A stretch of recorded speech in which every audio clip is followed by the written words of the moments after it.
আজ আমি শোনাব শরদিন্দু বন্দ্যোপাধ্যায় রচিত বাঘের বাচ্চা গল্পটি। পুনা গ্রাম হইতে প্রায় ৭-৮ ক্রোশ দক্ষিণ পশ্চিম দিকে, উপত্যকা হইতে বহু ঊর্ধ্বে গিরিসংকটের ভিতর দিয়া দুইজন সওয়ার নিম্নাভিমুখে অবতরণ করিতেছিল। চারিদিকেই উচ্চ নীচ ছোট বড় পাহাড়ের শ্রেণী, যেন কতকগুলা অতিকায় গম্ভীর পরস্পর ঘেঁষাঘেঁষি হইয়া তাল পাকাইয়া এই হেমন্ত অপরাহ্নের সোনালি রৌদ্রে শুইয়া আছে।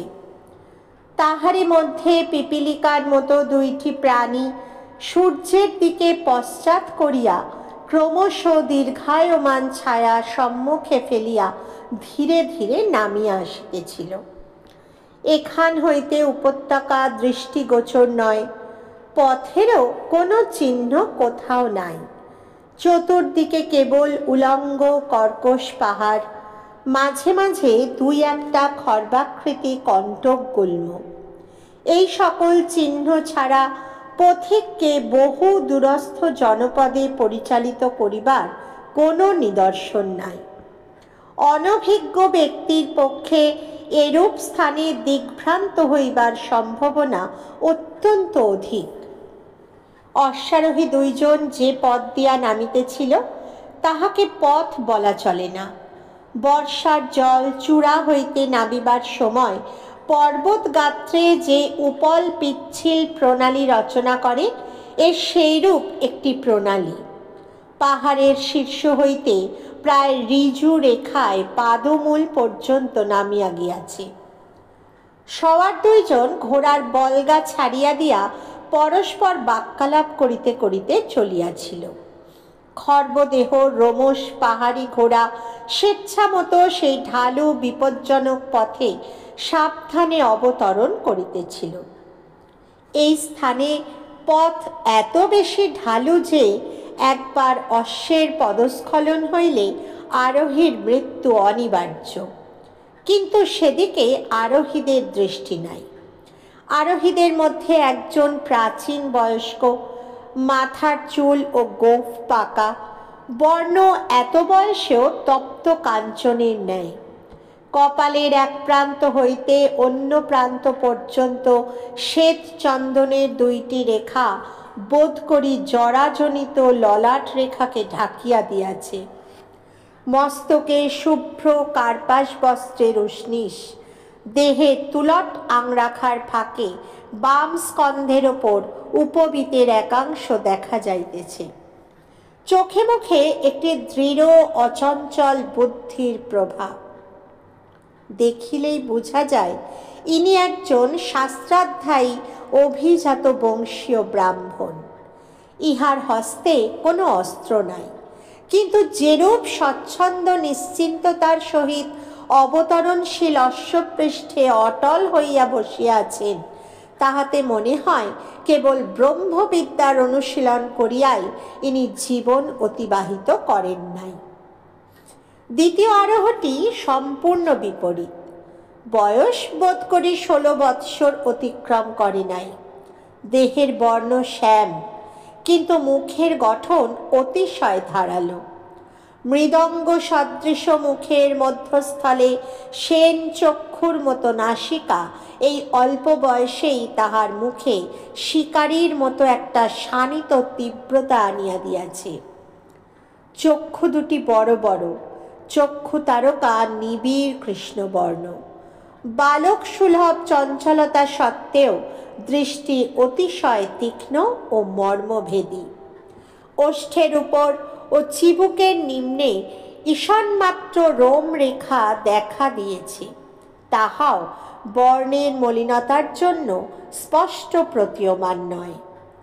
ভ্রুযুগল সূক্ষ্ম ও দূর প্রসারিত। সহসা এই বালকের মুখ দেখিলে একটা অপূর্ব বিভ্রম জন্মে। মনে হয় যেন একখানা তীক্ষ্ণ ধার বাঁকা কৃপাণ সূর্যালোকে ঝকঝক করিতেছে। মুখ হইতে দৃষ্টি নামাইয়া দেহের প্রতি চাহিলে আরও চমক লাগে। মুখের মতো দেহের সৌষ্ঠব নাই। প্রস্থের তুলনায় দৈর্ঘ্যে দেহ অত্যন্ত খর্ব। প্রথমেই মনে হয় অতিশয় বলশালী। কোটি হইতে পায়ে সুঁট তোলা নাগরা জুতা পর্যন্ত প্রাণসার, অথচ ক্ষীণ। মৃগচরণের মতো যেন অতি দ্রুত দৌড়িবার জন্যই সৃষ্ট হইয়াছে। কিন্তু কোটি হইতে ঊর্ধ্বে দেহ ক্রমশ প্রশস্ত হইয়া বক্ষস্থল এরূপ বিশাল আয়তন ধারণ করিয়াছে যে বিস্মিত হইতে হয়। আরও অদ্ভুত তাহার দুই বাহু। আজানুলম্বিত বলিলেও যথেষ্ট হয় না। সন্দেহ হয় ঘোড়ার পিঠে বসিয়া হাত বাড়াইলে মাটি হইতে উপলখণ্ড তুলিয়া লইতে পারে। তাহার উপর যেমন সুপুষ্ট তেমনি পেশিবহুল। দুই বাহু দিয়া কাহাকেও সবলে জড়াইয়া ধরিলে তাহার পঞ্জর ভাঙিয়া যাওয়া অসম্ভব নয়। এই বালক হাসিতে হাসিতে চতুর্দিকে চঞ্চল চক্ষে দৃষ্টিপাত করিতে করিতে নামিতেছিল। ঘোড়ার রেকাব নাই, লাল রেশমের জরিমোড়া লাগামও ছাড়িয়া দিয়াছে, অথচ কম্বলের জিনের ওপর এমনভাবে বসিয়াছে যেন সে আর ঘোড়া পৃথক নয়। কোনো ক্রমেই তাহাদের বিচ্ছিন্ন করা যাইবে না। বাম হস্তে আগাগোড়া লোহার ভারী বল্লমটা এমনি অবহেলা ভরে ধরিয়া আছে যেন পাগড়ির ওপর খেলার ছলে রোপিত সুখ পুচ্ছটার চেয়েও সেটা হালকা। ঘোড়া দুইটি পাহাড়ের পাদমূলে আসিয়া দাঁড়াইল। সম্মুখে প্রায় 50 গজ দূরে আর একটা পাহাড় আরম্ভ হইয়াছে। এবার সেইটাতে চড়িতে হইবে। সূর্য পিছনের উচ্চ পাহাড়ের চূড়া স্পর্শ করিল, শীঘ্রই তাহার আড়ালে ঢাকা পড়িবে। বালক চতুর্দিকে চাহিয়া যেন প্রাণ শক্তির আতিশয্য বশতই উচ্চ কণ্ঠে হাসিয়া উঠিল। তারপর বলিল, দাদো, প্রতিধ্বনি শুনবে? হুয়া হো হো হো হো। বালক অঙ্গুলি নির্দেশ করিয়া উত্তর দিকের একটা উচ্চ পর্বত শৃঙ্গ দেখাইয়া বলিল, ওইতে সবচেয়ে দূরে। আওয়াজ ফিরে আসতে কত দেরি হলো দেখলে? চোখে দেখে কিন্তু বোঝা যায় না কোনটা কাছে কোনটা দূরে। অন্ধকার রাত্রে পথ হারিয়ে গেলে প্রতিধ্বনি ভারী কাজে লাগে না দাদু? বৃদ্ধ মৃদু হাস্যে উত্তর করিলেন, তা লাগে, কিন্তু অন্ধকার রাত্রে এরকম জায়গায় পথ হারিয়ে যাবার তোমার কোনো সম্ভাবনা আছে কি? বালক বলিল, তা নেই। তুমি আমার চোখ বেঁধে দাও, দেখো আমি ঠিক পুনায় ফিরে যেতে পারবো। বৃদ্ধ বলিলেন, সে আমি জানি। লেখাপড়ার দিকে তোমার একেবারে মন নেই। কেবল দিবারাত্রি পাহাড়ে জঙ্গলে ঘুরে বেড়াতে পেলেই তুমি ভালো থাকো। তোমার বাবা যখন আমার কাছে কৈফিয়ত চাইবেন, তখন যে আমি কি কৈফিয়ত দেব তা জানি না। বালকের মুখে একটা দুষ্টুমির হাসি খেলিয়া গেল। সে বৃদ্ধের দিকে আট চোখে কটাক্ষপাত করিয়া বলিল, আচ্ছা দাদু, আলিফ ভালো না অ ভালো? বাঁ দিক থেকে ডান দিকে লেখা সুবিধে না ডান দিক থেকে বাঁ দিকে?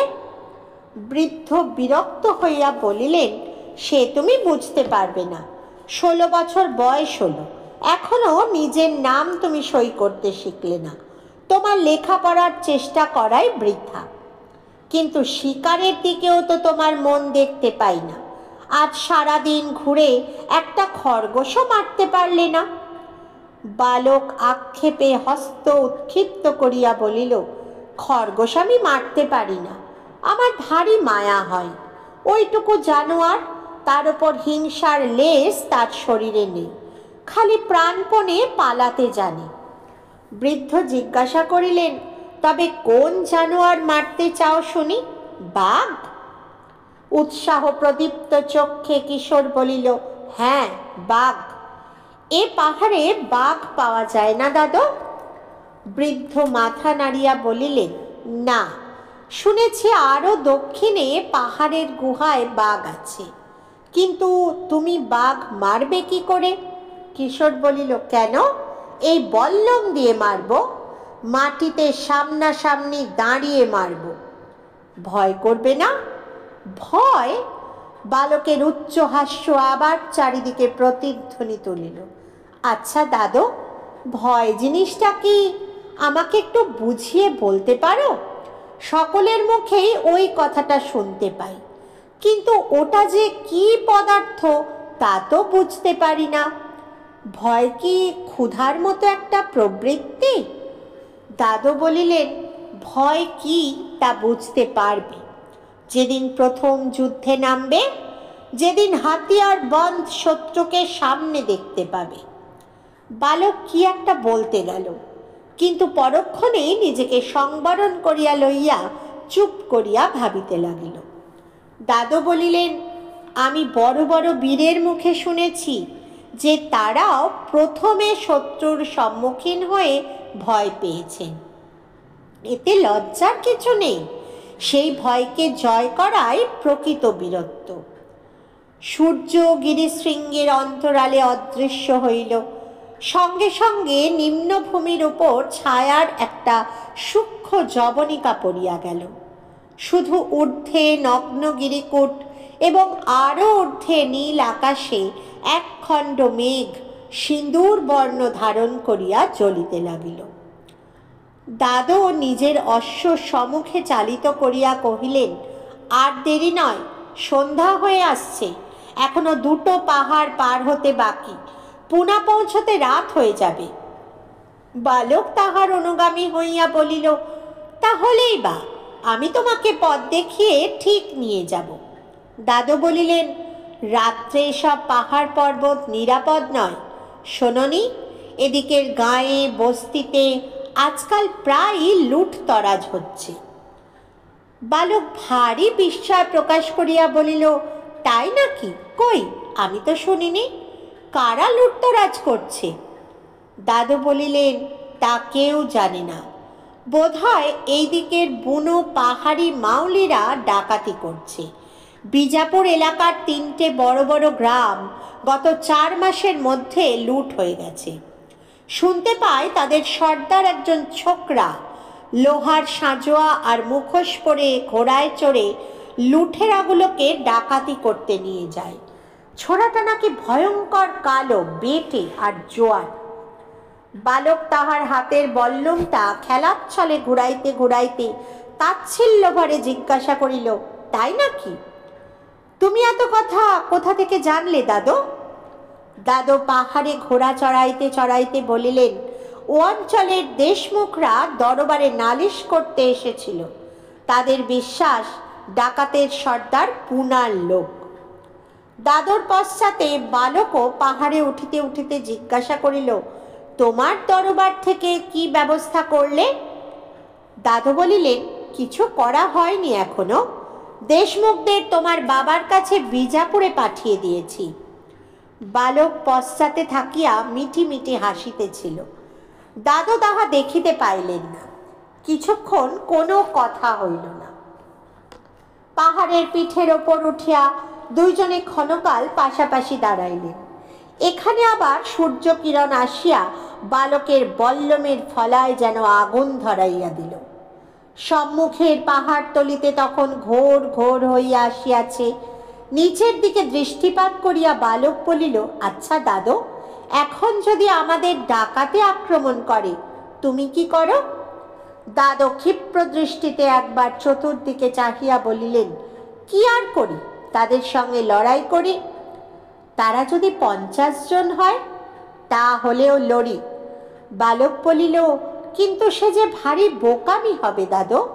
50 জনের সঙ্গে লড়াই করে তুমি পারবে কেন? দাদু বলিলেন, তাতে কি, না হয় লড়াই করতে করতে মরব। বালক বিস্মিত হইয়া বলিল, কিন্তু এরকম মরে লাভ কি দাদু? তারপর মাথা নাড়িয়া বলিল, আমি কিন্তু লড়ি না। তীরের মতো ওই ধার বেয়ে পালাই। এত জোরে পালাই যে ডাকাতের বর্ষা আমাকে ছুঁতেও পারবে না। ক্ষুব্ধ বিস্ময়ে দাদু বলিলেন, ক্ষত্রিয়ের ছেলে তুমি, দুশ্মনের সামনে থেকে পালাবে? এই না বলছিলে ভয় কাকে বলে তুমি জানো না? বালক বলিল, ভয়? পালানোর সঙ্গে ভয়ের সম্পর্ক কি? পালাবো, কারণ পালালেই আমার সুবিধে হবে। পরে ডাকাতদের জব্দ করতে পারবো, আর লড়ে যদি মরেই যাই তাহলে তো ডাকাতদেরই জিত হলো।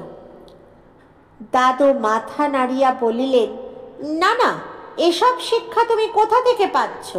না লড়ে পালিয়ে যাওয়া ভয়ঙ্কর কাপুরুষতা। যে বীর সে কখনো পালায় না। রাজপুত বীরদের গল্প শোনোনি? বালক বলিল, রাজপুতদের গল্প শুনলে আমার গা জ্বালা করে। তারা শুধু লড়াই করতে পারে, বুদ্ধি এতটুকু নেই। যিনি যত বড় বীর তিনি তত বড় বোকা। দাদু খোঁচা দিয়ে বলিলেন, তুমিও তো রাজপুত, মায়ের দিক থেকে তোমার গায়েও তো যদুবংশের রক্ত আছে। বালক সবেগে শির সঞ্চালন করিয়া বলিল, না, আমি রাজপুত হতে চাই না, আমি মারাঠি। বালকের ললাট মেঘাচ্ছন্ন হইয়া উঠিল, কিন্তু পরক্ষণে সে হাসিয়া উঠিল, বলিল, আচ্ছা দাদু, তোমার কাছে তো বড় বড় যুদ্ধের গল্প শুনেছি, কিন্তু একটা কথা কিছুতেই বুঝতে পারি না, সম্মুখ যুদ্ধ করার মানে কি? দাদু সহসা এ প্রশ্নের উত্তর দিতে পারিলেন না। শেষে বলিলেন, সম্মুখ যুদ্ধ মানে সামনাসামনি শক্তি পরীক্ষা। যার শক্তি বেশি সেই জিতবে, আর যার শক্তি কম সে যদি চালাকি করে জিতে যায়, সে তো আর ধর্মযুদ্ধ হলো না। নাই বা হলো, যুদ্ধে হার জিতই তো আসল। ধর্মযুদ্ধ হলো কিনা তা দেখে লাভ কি? দাদু অনেকক্ষণ বালকের জিজ্ঞাসু মুখের দিকে চাহিয়া রহিলেন। শেষে দুঃখিতভাবে ঘাড় নাড়িয়া বিড়বিড় করিয়া বলিলেন, বাপের স্বভাব 16 আনা পেয়েছে, তেমনি ধূর্ত আর হুঁশিয়ার। সর্বদাই লাভ লোকসানের দিকে নজর। আর শুধু বাপ কেন, বংশটাই ধূর্ত। মালজি ভোঁসলে যদি চালাকি করে যদুবংশের মেয়ে ঘরে না আনতে পারত, তাহলে ভোঁসলে বংশকে চিনত কে? আর শাহুই বা এত বড় জায়গিরদার হতো কোথা থেকে? পলকের মধ্যে বালকের সংশয় প্রশ্নপূর্ণ মুখ ভাবের পরিবর্তন হলো। বালকোচিত কৌতূহলে দাদুর নিকটে সরিয়া গিয়া সানুনয় কণ্ঠে বলিল, দাদু, তুমি যে আমার মার বিয়ের গল্প বলবে বলেছিলে, কই বললে না তো? বলো না দাদু, কি করে ঠাকুরদা যদুবংশী মেয়েকে ঘরে আনলেন? এই সময় নিম্নের ছায়াচ্ছন্ন প্রদোষান্ধকার হইতে গাভীর হাম্বা রব ভাসিয়া আসিল। বালক সচকিত হইয়া বলিয়া উঠিল, ওই শোনো, দেওরামের গরু ঘরে ফিরে এলো। চলো চলো দাদু, আর দেরি নয়। সমস্ত দিন ঘুরে ঘুরে ভারী খিদে পেয়ে গেছে, এতক্ষণ তো তা লক্ষ্যই করিনি।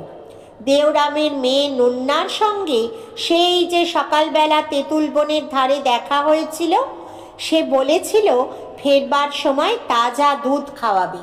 জয় ভবানী!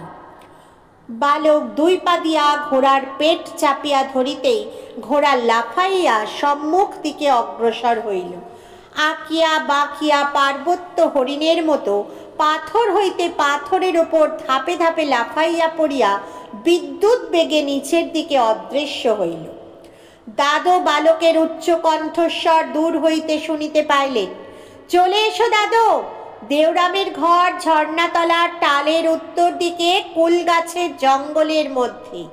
যদি খুঁজে না পাও হাঁক দিও, নুন্না এসে পথ দেখিয়ে নিয়ে যাবে। বৃদ্ধ পর্বত হইতে অবতরণ করিয়া বদরী বনের মধ্যে যখন দেওরামের কুটির অঙ্গনে পৌঁছিলেন, তখন দেখিলেন একটি 12-13 বছরের মাউলি চাষার মেয়ে একটা ক্ষুদ্রকায় গাভীকে দোহনের চেষ্টা করিতেছে, এবং বালক ঘোড়া ছাড়িয়া দিয়া অদূরে দাঁড়াইয়া সকৌতুকে সেই দৃশ্য দেখিতেছে। গাভীটা বোধ হয় অপরিচিত ব্যক্তি ও ঘোড়া দেখিয়া ভয় পাইয়াছে, তাই কিছুতেই স্থির হইয়া দাঁড়াইয়া দুগ্ধ দোহন করিতে দিতেছে না। চেষ্টা করিবা মাত্র সরিয়া সরিয়া যাইতেছে। মেয়েটি বিব্রত হইয়া বলিল, তুমি ওর শিং দুটো একবার ধরো না, নইলে বজ্জাত গরু কিছুতেই ধুইতে দেবে না। বালক গরুর শিং ধরিবার কোনো চেষ্টা না করিয়া তামাশা করিয়া বলিল, তুই কেমন মাওলার মেয়ে, গায়ে ধুইতে জানিস না? দাঁড়া, বিশুয়াকে বলে দেব, সে আর তোকে বিয়ে করবি না। ক্ষুব্ধ লজ্জায় নুন্না এতটুকু হইয়া গিয়া বলিল, তোমার ঘোড়া দেখেই ও আজ অমন করছে, নইলে আমি তো রোজ দুই। বালক মুরব্বিয়ানা দেখাইয়া বলিল, হ্যাঁ দুই, আর বড়াই করতে হবে না, দে আমায় ঘটি, আমি দুয়ে দিচ্ছি। নুন্না বলিল, তুমি পারবে না, আমি আর বাবা ছাড়া কেউ ওকে দুইতে পারে না, তোমাকেও এখনই ফেলে দেবে। বালকের আত্মাভিমানে ভীষণ আঘাত লাগিল। সে তর্জন করিয়া বলিল, কি ফেলে দেবে? দেখি তো কেমন তোর গরু, দে ঘটি। নুন্নার হাত হইতে জোর করিয়া ঘটি কাড়িয়া লইয়া বালক দুগ্ধ দহন করিতে বসিল। গরুটা ঘাড় বাঁকাইয়া একবার দহনকারীকে দেখিয়া লইয়া চক্রাকারে ঘুরিতে আরম্ভ করিল, কিন্তু বালকও ছাড়িবার পাত্র নয়।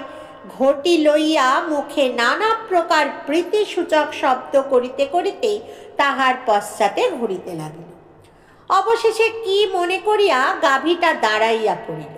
তখন বালক সন্তর্পণে তাহার দেহে হাত বুলাইয়া দিয়া গাভীর পশ্চাৎ দিকে বসিয়া দুই জানুর মধ্যে ভাণ্ডটি ধরিয়া যেমন গাভীর ঔজসের দিকে হাত বাড়াইয়াছে, অমনি গাভী এক চরণ তুলিয়া তাহাকে এরূপ সবেগে পদাঘাত করিল যে বালক ভাণ্ড সমেত চিত হইয়া মাটিতে পড়িয়া গেল। নুন্না কলকণ্ঠে উচ্চহাস্য করিয়া উঠিল। গাভীটা যেন কর্তব্যকর্ম সুচারুরূপে সম্পন্ন করিয়া স্থির হইয়া দাঁড়াইয়া রোমন্থন করিতে লাগিল। বৃদ্ধ দাদো অশ্ব হইতে অবতরণ করিয়া বালকের কাছে আসিয়া জিজ্ঞাসা করিল, লেগেছে নাকি? বালক অঙ্গের ধুলা ঝাড়িতে ঝাড়িতে উঠিয়া দাঁড়াইয়া বলিল, গরু নয়, ঘোড়া। গরু কখনো অমন চাট ছড়ে? নে নুন্না তোর ঘটি, আমি ঘোড়ার দুধ খেতে চাই না, বাড়ি চললুম। বালক অশ্বস্পৃষ্টে উঠিতে যায় দেখিয়া নুন্না মিনতি করিয়া বলিল, আর একটু দাঁড়াও না, বাবা এলো বলে। বড্ড খিদে পেয়েছে বলছিলে, ঘরে বাজরার রুটি আছে, এনে দেব? বালক বলিল, না, তোর রুটি দুধ কিচ্ছু খেতে চাই না, আমি চললুম। এমন সময় কুটিরের পশ্চাতের ঘন ঝোপের ভিতর হইতে দুইটি লোক বাহির হইয়া আসিল। একজন খর্বকায় বৃষস্কন্ধ মধ্যবয়স্ক লোক, অপরটি 25-26 বছর বয়সের দৃঢ় শরীর যুবা। হাতের বল্লম কুটিরের গায়ে হেলাইয়া রাখিয়া মধ্যবয়সী লোকটি দ্রুত পদে আসিয়া বালকের ঘোড়ার রাজ ধরিল। বালক তখন ঘোড়ার উপর চড়িয়া বসিয়াছে। লোকটি সানুনয় নিম্নকণ্ঠে বলিল, রাজা, ঘোড়া থেকে নামো, দুধ না খেয়ে যেতে পারবে না। যুবকটিও এতক্ষণে সসম্ভ্রম হাস্যোদ্ভাসিত মুখে নিকটে আসিয়া দাঁড়াইয়াছিল। বালক এক লম্ফে ঘোড়া হইতে নামিয়া দৌড়িয়া গিয়া নুন্নার চুলের মুঠি ধরিল। তাহাকে চুল ধরিয়া টানিতে টানিতে যুবকের সম্মুখে লইয়া গিয়া প্রায় তাহার বুকের উপর ফেলিয়া দিয়া বলিল, এই নে বিশুয়া, এটাকে তুই ঘরে নিয়ে যা, তোর সঙ্গে ওর বিয়ে দিলুম, যদি বজ্জাতি করে খুব পিটবি। আর ওই হতভাগা গরুটাকেও তুই নিয়ে যা, ওটা হলো তোর বিয়ের যৌতুক। নুন্না বালকের হাত ছাড়াইয়া কুটিরের ভিতর পলাইয়া গেল। বিশুয়া হাসিতে হাসিতে হেঁট হইয়া বালকের পদস্পর্শ করিয়া বলিল, তুমি যখন দিলে রাজা, তখন আর আমার ভাবনা কি? এবার ঘোড়ার পিঠে তুলে ওকে ঘরে নিয়ে যাব। কি বলো দেওরাম? দেওরাম গম্ভীরভাবে একটু হাসিয়া বলিল, তা যাস, রাজা যখন তোর হাতে নুন্নাকে দিয়েই দিয়েছে, তখন আর আমি কি বলবো? আর আমি নুন্নার মন জানি, সেও তোকেই বিয়ে করতে চায়। এই সময় নুন্নার হাসি মুখ কুটিরের ভিতর হইতে পলকের জন্য দেখা গেল। সে সশব্দে কুটির দ্বার বন্ধ করিয়া দিল। দেওরাম ভূপতিত ঘটিটা তুলিয়া লইয়া দুগ্ধ দোহনে প্রবৃত্ত হইল। গাভীটা এবার আর কোনো আপত্তি করিল না। বৃদ্ধ দাদো এতক্ষণ অদূরে দাঁড়াইয়া ইহাদের কথাবার্তা শুনিতেছিলেন। তাহার মুখে সংশয় ও সন্দেহের ছায়া ঘনীভূত হইতেছিল। এই নির্জন বনের মধ্যে একটি মাত্র কুটির, তাহার অধিবাসী এই ভীম কায় দেওরাম। ইহারা কে এবং বালকের সহিত ইহাদের পরিচয় হইল কিরূপে? তিনি অগ্রসর হইয়া বিশুয়াকে জিজ্ঞাসা করিলেন, তোমরা একে চিনলে কি করে? নিমেষের জন্য বিশুয়া ও বালকের চোখে চোখে একটা ইঙ্গিত খেলিয়া গেল। বিশুয়ার মুখ ভাবলেশহীন হইয়া গেল। সে কিছুক্ষণ নীরব থাকিয়া বলিল, দরবারে ওকে দেখেছি, উনি জাগিরদারের ছেলে। বৃদ্ধ সন্দিগ্ধভাবে পুনশ্চ প্রশ্ন করিলেন, তোমরা ওকে রাজা বলে ডাকছ কেন? বিশুয়া কোনো উত্তর খুঁজিয়া পাইল না। দুগ্ধ দহন করিতে করিতে দেওরাম জবাব দিল, জাগিরদারের ছেলে, উনি একদিন আমাদের মালিক হবেন, তাই রাজা বলে ডাকি। দাদু উত্তরে সন্তুষ্ট হইলেন না, বলিলেন, ইনি জাগিরদারের মেজ ছেলে তাও জানো না? সে যাক। বালকের দিকে ফিরিয়া জিজ্ঞাসা করিলেন, কিন্তু তুমি এদের চিনলে কি করে জিজ্ঞাসা করি? বালক অত্যন্ত সরলভাবে উত্তর করিল, স্বীকার করতে এসে এদের সঙ্গে ভাব হয়েছে। দাদু, তুমি তো আর প্রত্যেকবার আমার সঙ্গে আসো না, তাই জানো না। কতবার স্বীকার করে ফেরবার মুখে দেওরামের জোয়ারি রুটি খেয়েছি। দেওরাম আমাকে ভারী যত্ন করে। দাদু বালকের ছলনাহীন মুখের দিকে কিয়ৎকাল তীক্ষ্ণ দৃষ্টিতে তাকাইয়া থাকিয়া শুধু কহিলেন, মনে মনে ভাবিলেন, তোমার গতিবিধির ওপর এখন থেকে একটু বিশেষ লক্ষ্য রাখিতে হইবে। ব্যাপারটা ঠিক বোঝা যাইতেছে না। ধারষ্ণ দুগ্ধের পাত্র আনিয়া দেওরাম বালকের হাতে দিল। বালক জিজ্ঞাসা করিল, দাদু, তুমি খাবে না? দাদু কহিল, না, তুমি খাও, আমার এখনো আহ্নিক বাকি। দুগ্ধপাত্র দুই হস্তে ধরিয়া বালক অদূরে একটি শিলাখণ্ডের উপর গিয়া বসিল। দেওরামও তাহার অনুবর্তী হইয়া পাশে গিয়া দাঁড়াইল। এক চুমুক দুগ্ধ পান করিয়া বালক অন্যমনস্কভাবে আকাশের দিকে তাকাইয়া নিম্ন স্বরে বলিল, পরশু অমাবস্যা। দেওরামও অলসভাবে ঊর্ধ্বে দৃষ্টি তুলিয়া অস্ফুট স্বরে বলিল, হ্যাঁ, লোক সব তৈরি আছে। কোথায় থাকতে হবে? রাক্ষসমুখ গুহার মধ্যে। আমি 1.5 প্রহর রাতে আসব। 25 জনের বেশি লোক যেন না হয়। বেশ, এবার কোন দিকে যাওয়া হবে? উত্তর দিকে, দক্ষিণে আর নয়। সেদিকে বড় হইচই হয়েছে, দরবার পর্যন্ত খবর গেছে।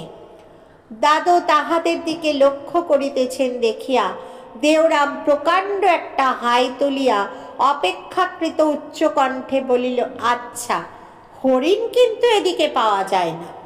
বালক বাকি দুগ্ধটুকু নিঃশেষে পান করিয়া উঠিয়া দাঁড়াইয়া সহজভাবে বলিল, আজ তাহলে চললুম দেওরাম। নুন্নার বিয়ের দিন আমাকে খবর দিও, আমি দাদুকে নিয়ে আসব। দাদু একজন ভারী শাস্ত্রজ্ঞ পণ্ডিত, জানো তো, উনি নুন্নার বিয়ে দেবেন। ঘোড়ার পিঠে এক লাফে উঠিয়া বালক বলিল, আর যদি হরিণ ছানা পাও, পুনায় নিয়ে যেও। আর দেরি করব না, রাত হয়ে এলো। দাদুর আবার ভারী ডাকাতের ভয়। বিশুয়া ও দেওরাম দাঁড়াইয়া রহিল। অশ্বারোহী দুইজনে বদ্রিকানন পার হইয়া ঝর্ণার সঞ্চিত অগভীর ক্ষুদ্র জলাশয়ের পাশ দিয়া আবার পাহাড়ে উঠিতে আরম্ভ করিল। এইটি শেষ পাহাড়, ইহার পরেই উপত্যকা। কিছুক্ষণ কোনো কথা হইল না। দুজনেই স্ব চিন্তায় মগ্ন। এদিকে অন্ধকার গাঢ় হইয়া আসিতেছে। ঘোড়া দুটি সতর্কভাবে পর্বত গাত্র আরোহণ করিতেছে। হঠাৎ চমক ভাঙিয়া বালক দাদোর দিকে দৃষ্টিপাত করিল। দেখিল দাদো তাহারই মুখের প্রতি সন্দেহাকুল চক্ষে চাহিয়া আছেন। বালক অপ্রতিভ হইয়া পড়িল। তারপর জোর করিয়া হাসিয়া বলিল, কি দেখছ দাদো? এবার আমার মার বিয়ের গল্প বলো।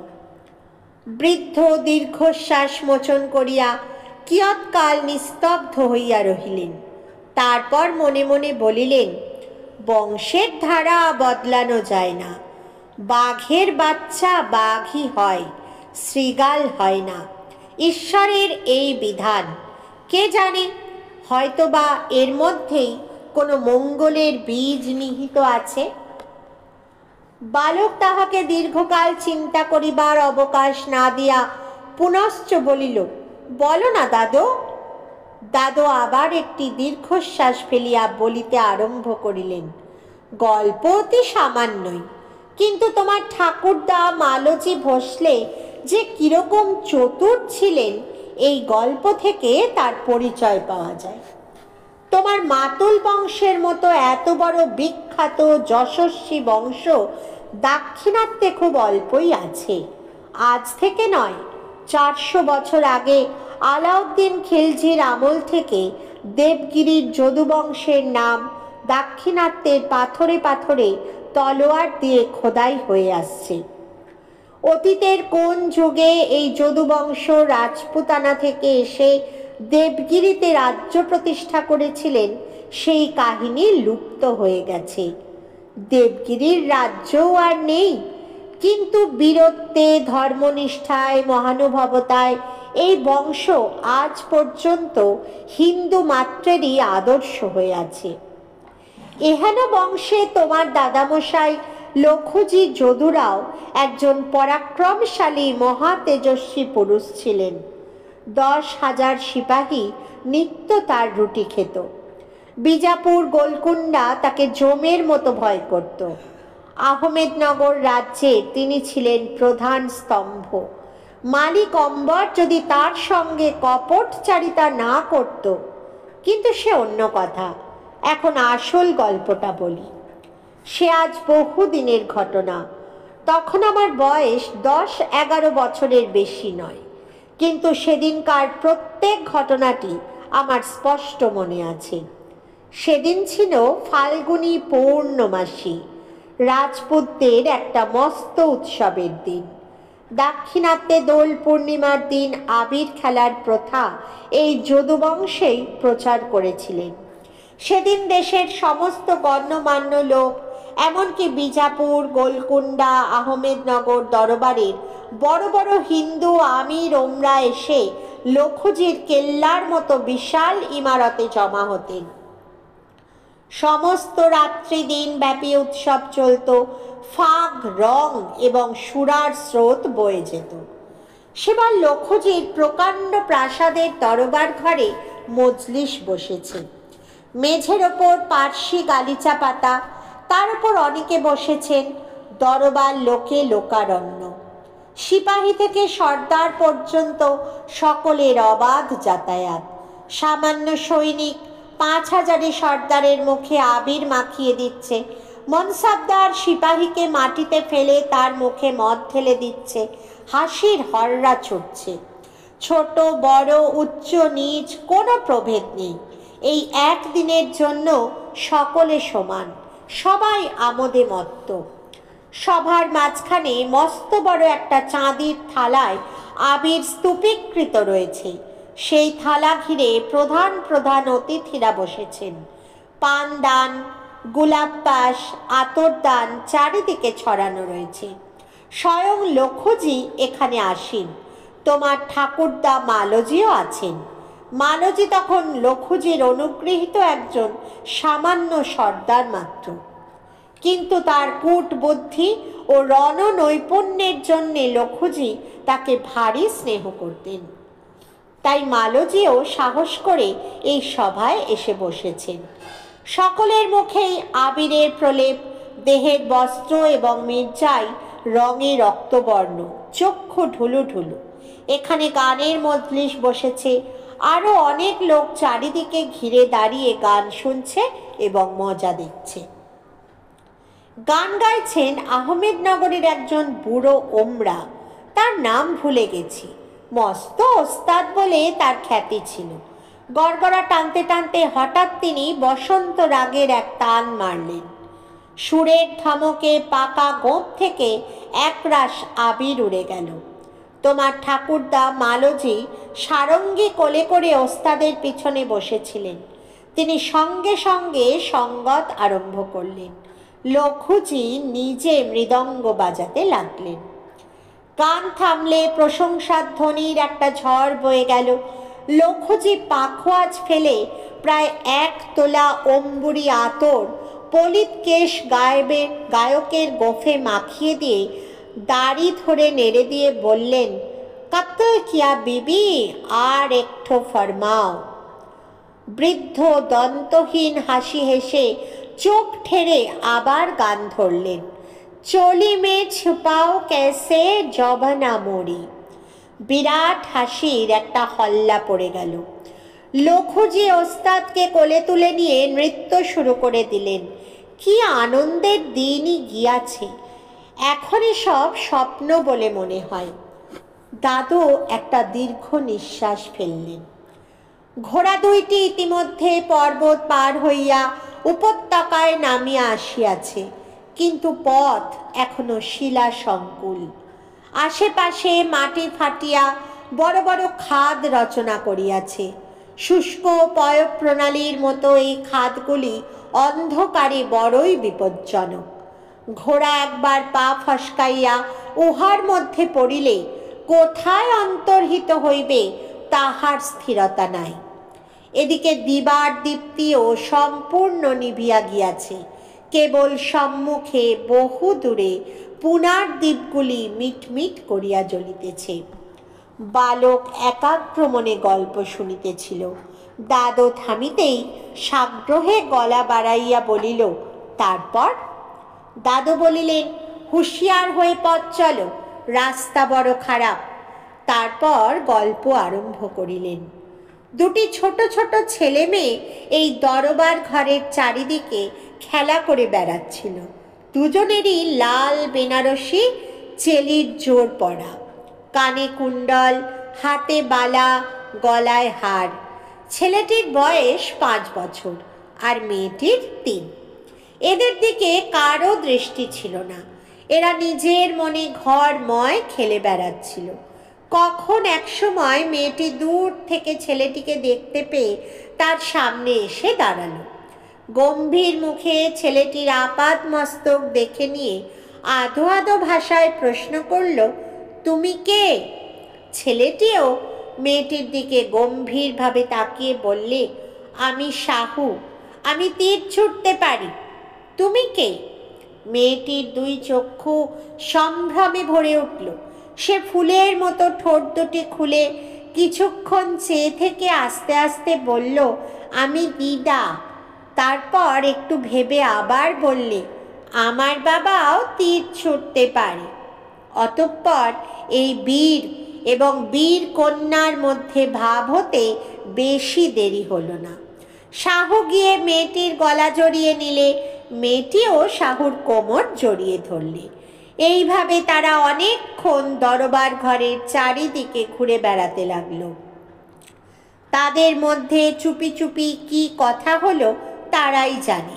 খুব সম্ভব সাহু তার অসামান্য শৌর্য বীর্যের কথা ফলাও করে ব্যাখ্যা করে মেয়েটির ছোট্ট প্রাণটুকু জয় করে নিচ্ছিল।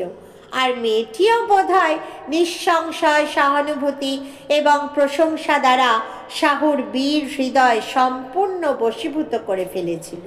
এদিকে গানের মজলিস তখন ঢিলে হয়ে এসেছে। বৃদ্ধ গায়ক 3 পাত্র গোলাপি শরবত খেয়ে কিংখাপের তাকিয়া হেলান দিয়ে বসে হাঁপাচ্ছেন। এমন সময় এই দুটি ছেলে মেয়ে গলা জড়াজড়ি করে তাদের মাঝখানে গিয়ে দাঁড়ালো। এতগুলো লোক চারপাশে বসে আছে, কিন্তু সেদিকে তাদের ভ্রুক্ষেপ নেই। নিজেদের কথাতেই তারা মশগুল। বৈঠকে যারা বসেছিলেন তাদের সকলের মুগ্ধ দৃষ্টি একসঙ্গে তাদের ওপর গিয়ে পড়ল। হে কি অপূর্ব আবির্ভাব! আজ দোলের দিনে সত্যিই কে বৃন্দাবন লীলা তাদের চোখের সামনে অভিনীত হচ্ছে। সকলে চোখ মুছে দেখলেন, তাই তো, ছেলেটির বর্ণ নব জলধর শ্যাম, আর মেয়েটি বিদ্যুল্লতার মতো গৌরী। মেয়েটির হঠাৎ কি খেয়াল হলো, সে আতরদানে তার ছোট্ট চাঁপার কলির মতো আঙুল ডুবিয়ে শাহুর নাকের নিচে আঙুলটি বুলিয়ে দিলে। শাহু আদর আপ্যায়নে কম যাবার পাত্র নয়। সে চাঁদির থালা থেকে এক মুঠি আবির তুলে নিয়ে সযত্নে মেয়েটির মুখে কপালে মাখিয়ে দিলে। সকলে আনন্দে জয়ধ্বনি করে উঠলেন, রাধা গোবিন্দজি কি জয়। লক্ষুজি আর মালজি ছাড়া আর কেউ জানতেন না এ ছেলেমেয়ে দুটিকে। লক্ষুজি উচ্চহাস্য করে উঠলেন, তারপর দুটিকে কাছে টেনে নিয়ে নিজের কোলে বসিয়ে বললেন, রাধা গোবিন্দজি নয়, এরা আমার মেয়ে আর মালজির ছেলে। বন্ধুগণ, এ দুটির বিয়ে হলে কেমন মানায় বলুন তো? লক্ষুজি পরিহাস ছলে কথাটা বলেছিলেন। তাছাড়া গোলাপি শরবতের নেশাও অল্প বিস্তর ছিল। তার কথা শুনে সকলে হেসে উঠলেন, কিন্তু মালজি ভোসলে তৎক্ষণাৎ লাফিয়ে উঠে করজোরে সকলকে বললেন, মহাশয়গণ, আপনারা সাক্ষী থাকুন, লক্ষুজি তার কন্যাকে আমার পুত্রের সঙ্গে বাগদত্তা করলেন। সকলে অবাক হয়ে রইলেন। লক্ষুজির নেশা ছুটে গেল। তার মুখ আবির প্রলেপের ভিতর থেকে ক্রোধে কালো হয়ে উঠল। তার মেয়েকে, দেবগিরির রাজবংশের মেয়েকে, যে মালজির মতো একজন সামান্য প্রাণী নিজের পুত্রবধূ করবার স্পর্ধা করতে পারে, এ তার কল্পনারও অতীত। কিন্তু তবু কথাটা যে তার মুখ থেকেই বেরিয়ে গেছে, এ কথাও অস্বীকার করা চলে না। মালজির দিকে কটমট করে চেয়ে লক্ষুজি বললেন, মালজি, তুমি পাগলের মতো কথা বলছো। আমার মেয়ে রাজার ঘরে পড়বে। মালজি পূর্ববৎ জোর করে বললেন, আমার ছেলে আপনার মেয়ের মুখে আবির দিয়েছে, আপনার মেয়ে আমার ছেলের মুখে আতর দিয়েছে, তারপর আপনি তাদের কোলে নিয়ে যা বলেছেন তা উপস্থিত সকলেই শুনেছেন। ধর্ম তো আপনার মেয়ে আমার ছেলের বাগদত্তা। এখন যদি আপনি সে কথা প্রত্যাহার করতে চান করুন, আমার আপত্তি নেই। ক্রোধে লক্ষুজি আসন ছেড়ে লাফিয়ে উঠলেন, কিন্তু মুখ দিয়ে তার কথা বেরোল না। একবার সকলের মুখের দিকে তাকিয়ে দেখলেন, কিন্তু তাদের মনোভাব বুঝতেও বিলম্ব হলো না। সকলেই নীরবে মালজির কথার সমর্থন করছেন। লক্ষুজি নিজের মেয়েকে কোলে তুলে নিয়ে ঝড়ের মতো অন্তঃপুরে চলে গেলেন। মালজিও ছেলে নিয়ে ঘরে ফিরে এলেন। চারিদিকে রাষ্ট্র হয়ে গেল যে লক্ষুজির মেয়ে প্রকাশ্য দরবারে মালজির ছেলের বাগদত্তা হয়েছে। কথাটা অবশ্য বেশি দিন চাপা থাকতো না, প্রকাশ হয়ে পড়তই। কিন্তু এমনি তোমার ঠাকুরদার উদ্যম আর তৎপরতা যে সপ্তাহ মধ্যে মহারাষ্ট্রের সর্বত্র এই সুসংবাদ প্রচার হয়ে পড়ল, জনপ্রাণীরও আর জানতে বাকি রইল না। লক্ষুজি নিষ্ফল ক্রোধে ফুলতে লাগলেন। মালজির সঙ্গে তার ঝগড়া হয়ে গেল, এমনকি মুখ দেখা দেখি পর্যন্ত বন্ধ হয়ে গেল। তিনি প্রতিজ্ঞা করলেন, মালজির মতো ধরিবাজ অকৃতজ্ঞ লোককে তিনি সাহায্য তো করবেন না বটেই, বরং তার যাতে অনিষ্ট হয় সেই চেষ্টাই তিনি করবেন। তার প্রতিজ্ঞা কিন্তু রইল না।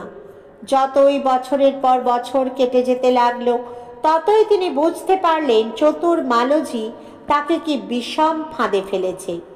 তিনি বুঝলেন অন্যত্র মেয়ের বিয়ে দিলে মেয়ে সুখী হবে না। যত তার বয়স বাড়ছে, শাহু ছাড়া আর কেউ যে তার স্বামী হতে পারে না, এ ধারণা তার মনেও ততই দৃঢ় হচ্ছে। তাছাড়া অন্যের বাগদত্তা মেয়ে কেউ জেনে শুনে বিয়ে করতে চায় না। দু চারটে ঘরানা ঘরে সম্বন্ধ করতে গিয়ে লজ্জা পেয়ে লক্ষুজিকে ফিরে আসতে হলো। শেষ পর্যন্ত তিনি দেখলেন শাহু ছাড়া জিজার গতি নেই। এইভাবে 9-10 বছর কেটে গেছে। মালজি কপালের জোরে এবং বুদ্ধি বলে খুব উন্নতি করেছেন, বিষয় সম্পত্তিও হয়েছে। লঘুজির বিদ্বেষ ও অনিচ্ছা ক্রমেই কমে আসতে লাগলো। তারপর একদিন মালতীকে নিজের বাড়িতে ডেকে পাঠিয়ে তাকে আলিঙ্গন করে বললেন, ভাই, আমারই ভুল, জিজাকে তুমি তোমার ছেলের জন্য নিয়ে যাও। ব্যাস, আর কি, এখানেই গল্প শেষ। মালতীর মতলব সিদ্ধ হলো। মহা ধুমধাম করে তোমার বাপের সঙ্গে তোমার মায়ের বিয়ে হয়ে গেল। তখন তোমার মার বয়স 13 বৎসর আর শাহুর 15। বিয়ের রাত্রে তোমার মার গর্বোজ্জ্বল হাসি ভরা মুখ আমার আজও মনে আছে। তবে একথা ঠিক যে জন্মান্তরের সম্বন্ধ না হলে এত বাধা বিঘ্ন অতিক্রম করে, এত বড় সামাজিক পার্থক্য লঙ্ঘন করে এ বিয়ে কখনোই হতে পারত না। তোমার মা বাবা পূর্বজন্মেও স্বামী স্ত্রী ছিলেন।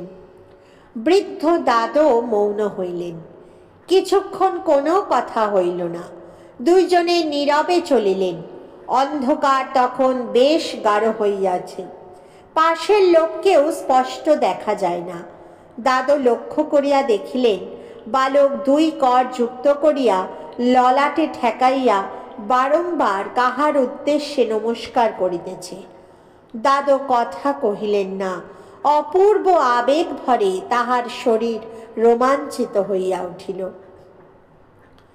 কিয়ৎকাল পরে একটি দীর্ঘ নিঃশ্বাস ত্যাগ করিয়া অর্ধস্ফুট স্বরে বালক বলিল, কি সুন্দর গল্প! আমার মার মতো এমন মা পৃথিবীর আর কারো নেই, না দাদো? দাদো সংযত কণ্ঠে বলিলেন, না, তোমার মায়ের মতন এমন অসামান্যা নারী আর কোথাও নেই। সেই 3 বছর বয়স থেকে আজ পর্যন্ত দেখে আসছি, এমনটি আর দেখিনি। পূর্ণ হৃদয় লইয়া দুইজনে নীরব রহিলেন। ক্রমে পুনার আলোক নিকটবর্তী হইতে লাগিল। পথ সমতল ও অনুদ্ঘাত হইল। অশ্বদয় আশু গৃহে পৌঁছিবার আশায় দ্রুত বেগে চলিতে আরম্ভ করিল। পুনা পৌঁছিতে যখন পাদ ক্রোশ মাত্র বাকি আছে, তখন কে একজন সম্মুখের অন্ধকার হইতে উচ্চ কণ্ঠে হাঁকিল, হো শিব্বা, হো হো দাদোজি! বালক শিব্বা চমকিয়া উঠিয়া সানন্দে চিৎকার করিয়া উঠিল, টানা টানা! তারপর তীর বেগে সম্মুখে ঘোড়া ছুটাইয়া দিল। অন্ধকারে তানাজি মালেশ্বর ঘোড়ার উপর বসিয়াছিল। শিব্বা প্রায় তাহার ঘাড়ের উপর গিয়া পড়িল। তানাজি তিরস্কারের সুরে বলিল, আজ কি আর বাড়ি ফিরতে হবে না? কোথায় ছিলে এতক্ষণ? মা কত ভাবছেন। শেষে আর থাকতে না পেরে আমাকে পাঠালেন। শিব্বা ঘোড়ার উপর হইতেই তানাজির গলা জড়াইয়া ধরিয়া বলিলেন, মা কোথায় রে তানা? তানাজি বলিল, কোথায় আবার, বাড়িতে। দোরগোড়ায় দাঁড়িয়ে পথের পানে চেয়ে আছে।